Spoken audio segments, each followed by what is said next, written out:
সম্মান, এই ছোট্ট শব্দটার গভীরতাও অনেক বড়। মানুষ সাধারণত দুই কারণে কাউকে সম্মান করে।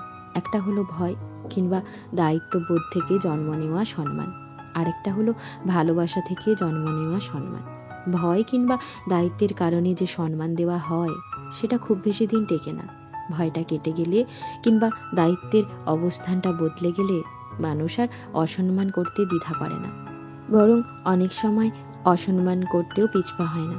আপনি হয়তো এমন কোনো পদে কিংবা অবস্থানে আছেন যেখানে মানুষ আপনাকে সম্মান করতে বাধ্য, কিন্তু সেই সম্মান যদি ক্ষমতা দেখিয়ে, অহংকার করে বা খারাপ ব্যবহারে ধরে রাখতে চান, তাহলে মনে রাখবেন এই সম্মানটা ঠিক ততদিনই থাকবে যতদিন আপনার হাতে ক্ষমতা থাকবে। একবার দায়িত্ব ছেড়ে দিন, দেখবেন সেই সম্মান মুহূর্তেই ফুরিয়ে গেছে। কিন্তু যে সম্মানটা ভালোবাসা থেকে আসে, তা কাউকে জোর করে আদায় করতে হয় না। সেই সম্মান অর্জন করতে হয় সুন্দর ব্যবহারে, আন্তরিকতায়, মানুষের প্রতি শ্রদ্ধা আর বিশ্বাস দিয়ে। মানুষ যখন আপনার ব্যবহার দেখে, আপনার মনন দেখে, আপনার সততা আর মানবিকতা অনুভব করে, তখন কোনো ভয় ছাড়াই, কোনো দায়িত্বের চাপ ছাড়াই মন থেকেই আপনাকে সম্মান করে।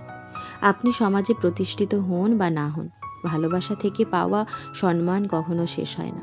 কারণ সেই সম্মান কোনো পদে বাধা নয়, সেটা বাধা থাকে আপনার মানুষ হয়ে ওঠার গুণে। আর মানুষের হৃদয় থেকে উঠে আসা সেই সম্মান, তার অনুভূতি সত্যিই ভালোবাসা প্রকাশ করার মতো নয়।